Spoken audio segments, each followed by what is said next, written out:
우리는 어제 보아스라는 이름을 살펴보았습니다.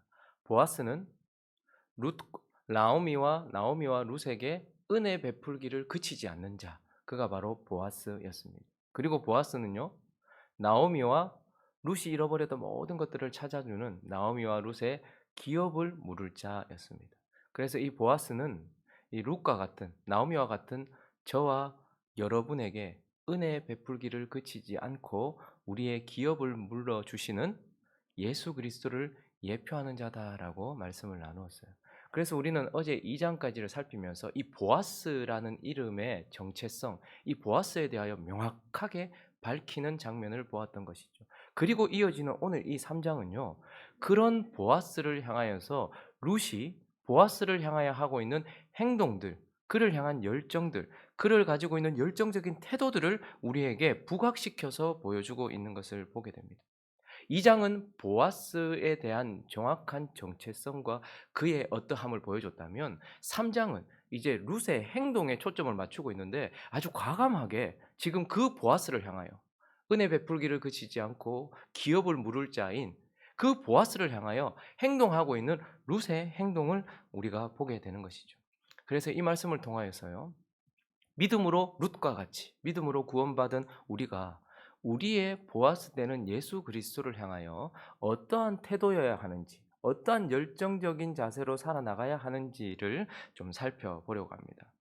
그 첫 번째는 연합을 추구해야 한다라는 것입니다. 연합을 추구해야 한다. 여러분 룻은 누구를 예표하는 것입니까? 보아스는 우리의 기업 물을 자인 예수 그리스도를 예표합니다. 그러면 룻은 누구를 예표하는 것일까요?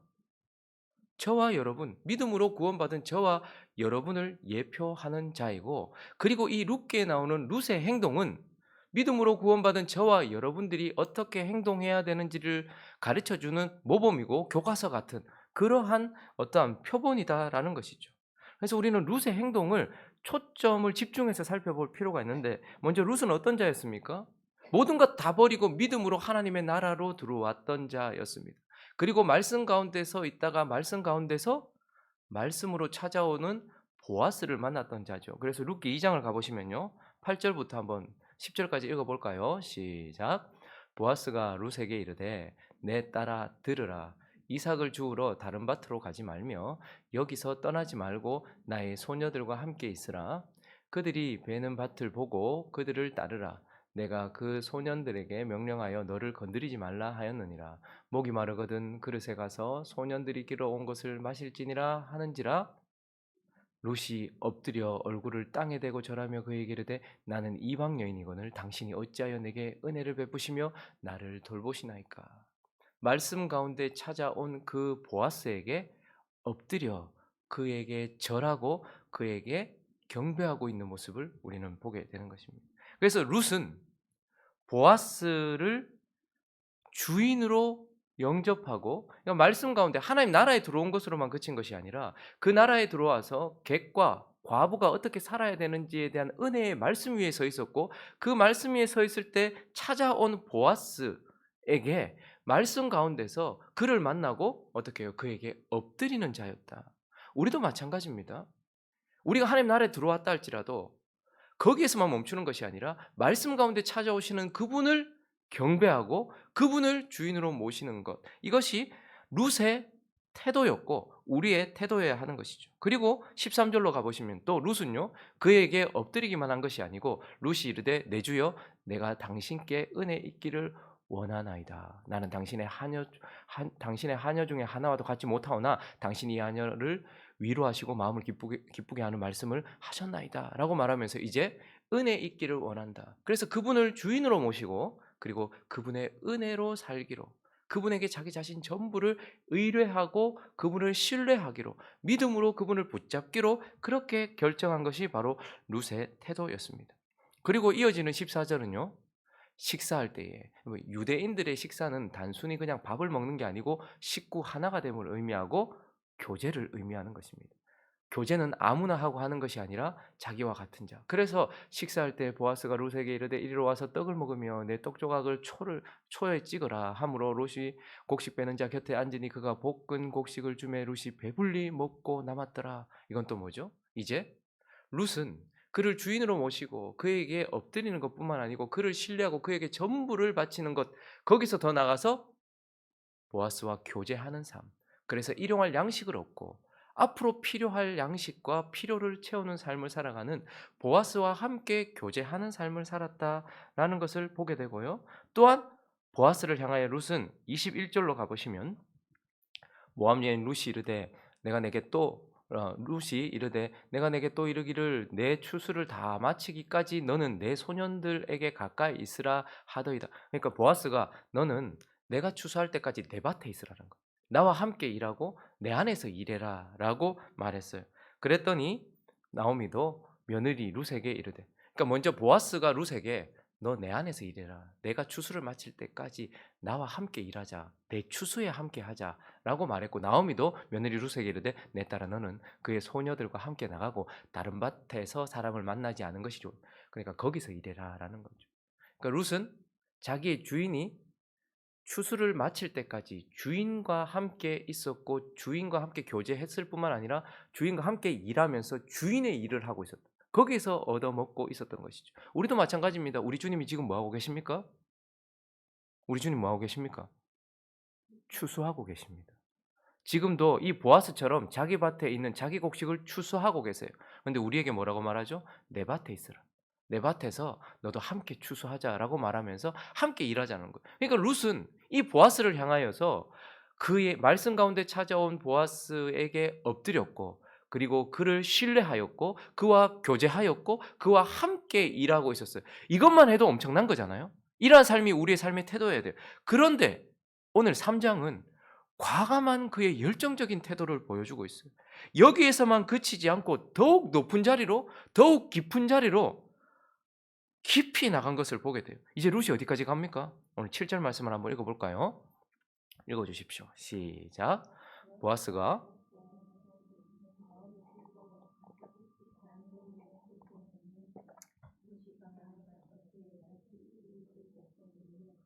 지금 룻이 어머니, 시어머니의 말을 듣고 씻고 화장하고 향수 뿌리고 곱게 꾸며 가지고 밤에 누울 때까지 기다렸다가 지금 보아스가 누워 있는 거기로 간 거예요.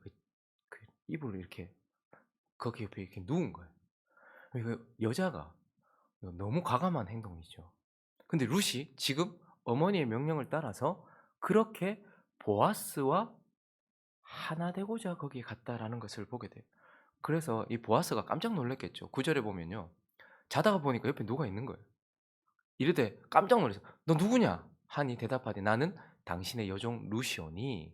뭐라고 말합니까? 저기서부터 읽어 주시겠습니까? 곱게 읽어 주십시오. 시작. "당신의 옷자락을 펴 당신의 여종을 덮으소서. 이는 당신이 기업을 물을 자가 됨이니."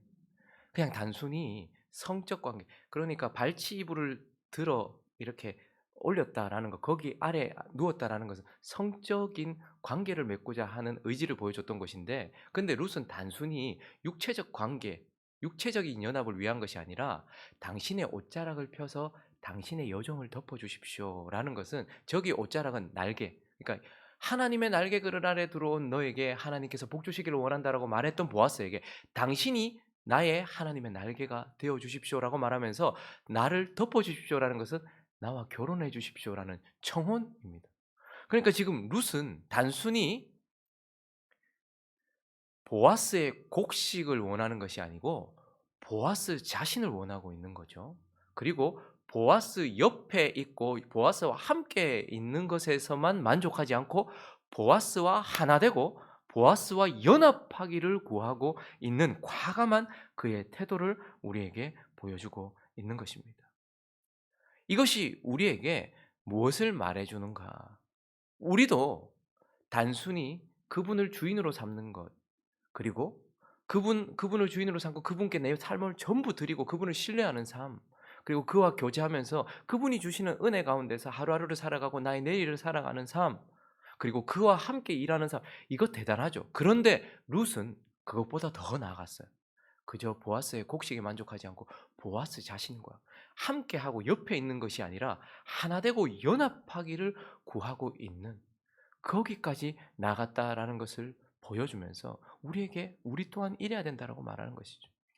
하나님께서 처음을 이야기하시는 창세기에 보면 아담과 하와를 지으셨다라고 말해요. 그래서 사람을 뭐로 지으셨다고 말합니까? 남자와 여자로 지으셨다.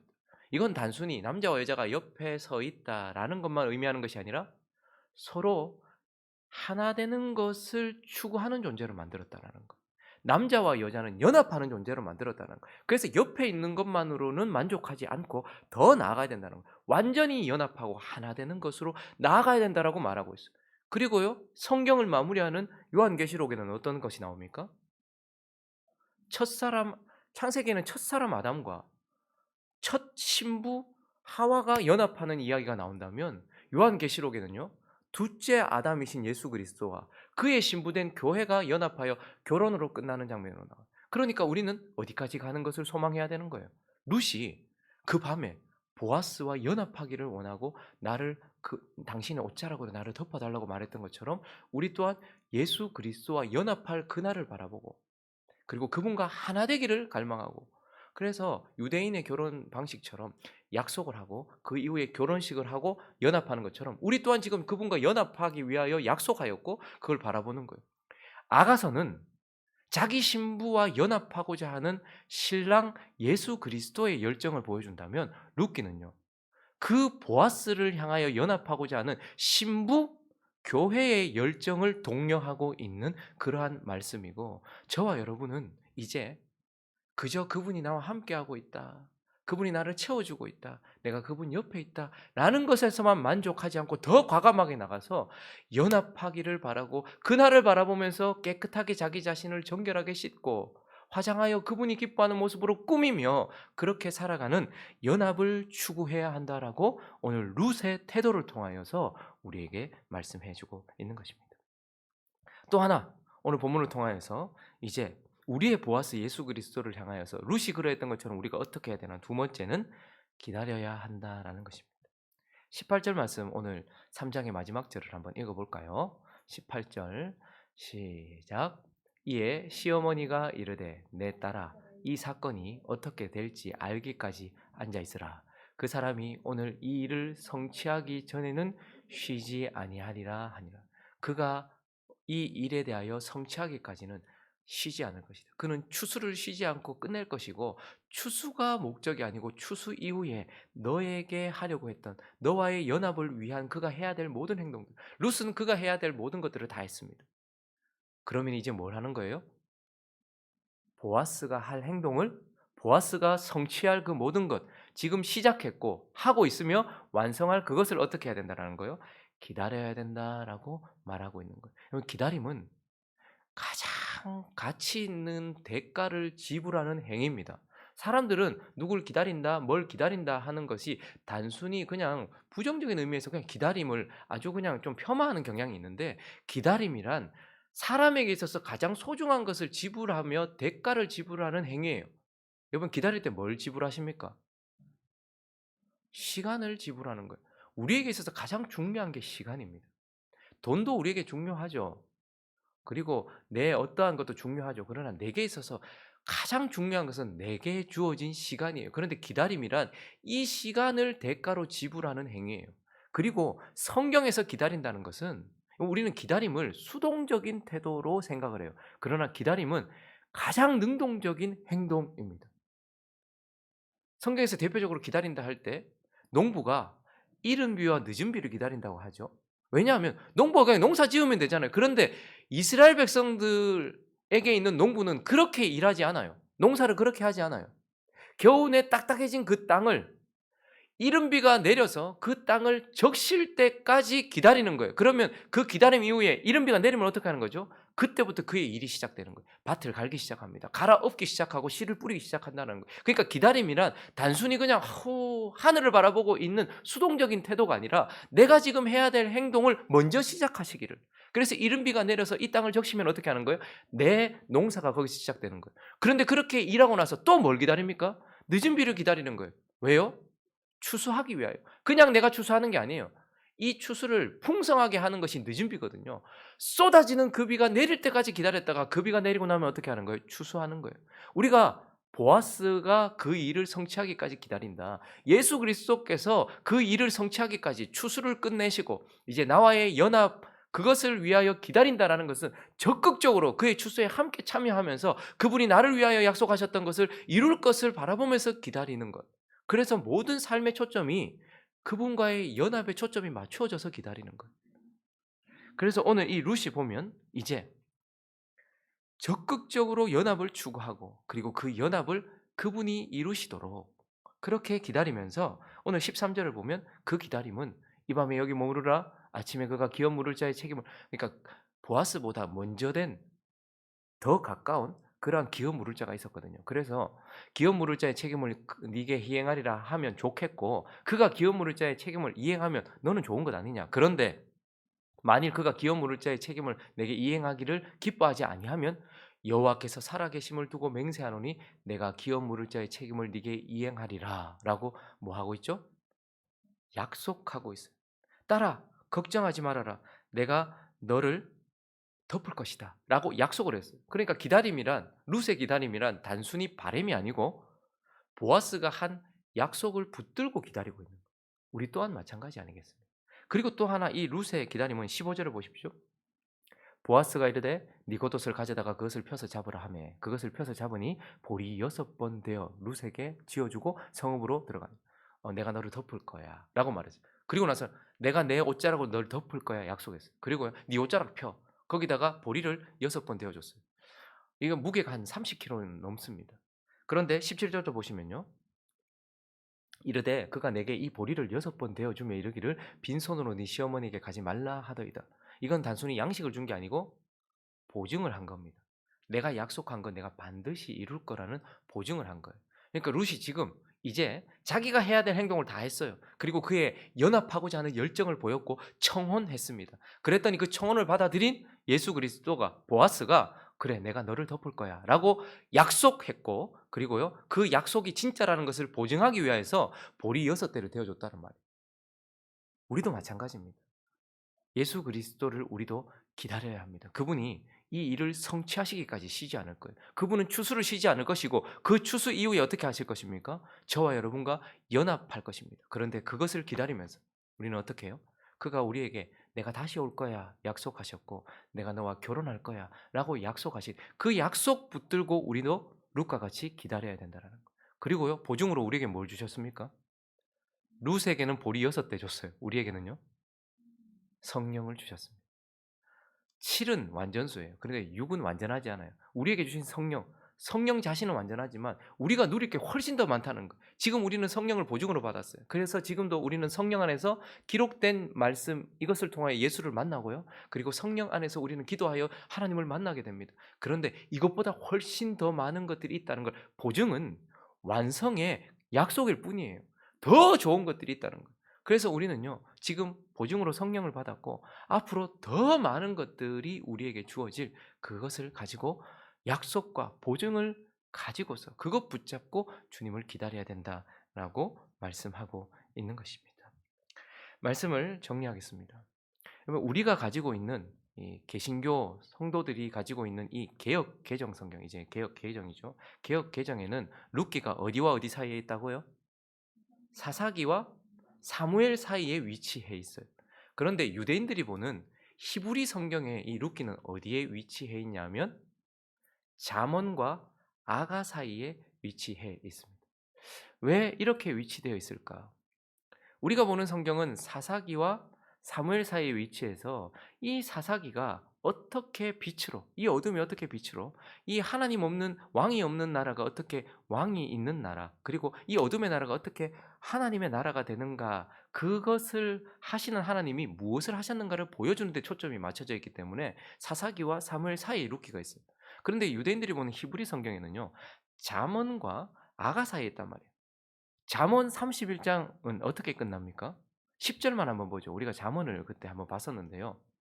읽어 볼까요? 시작. 누가 현숙한 여인을 찾아 얻겠느냐? 그의 값은 진주보다도 아니라 31장은 현숙한 여인을 찬양하는 것으로 끝나거든요.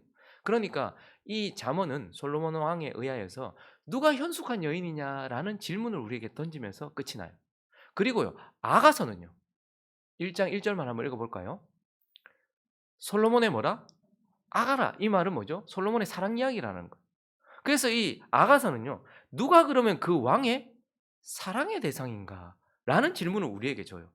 그런데 룻기는 이 잠언과 아가서 사이에 있으면서 누가 저기서 현숙한 여인이란 보아스에게 사용한 유력한 자, 똑같은 단어예요. 같은 의미를 다 가진 단어예요. 그러니까 룻기는 이 잠언이 말하고 있는 현숙한 유력한 자에게 유일하게 어울리는 현숙한 여인이 룻이다라고 대답을 해 주고 있는 거예요. 그리고요. 왕의 유일한 사랑의 대상, 그 사랑의 대상이 누구라고 대답해 주고 있는 거예요? 룻이다라고 대답을 해 주고 있는 것입니다. 그래서 유대인의 성경을 통해서 우리는 또한 유력한 자에게 어울리는 현숙한 여인이, 그리고 왕의 사랑을 받을 유일한 여인이 누구라는 거예요? 룻이다. 충격적인 대답인 거예요. 모함 여자?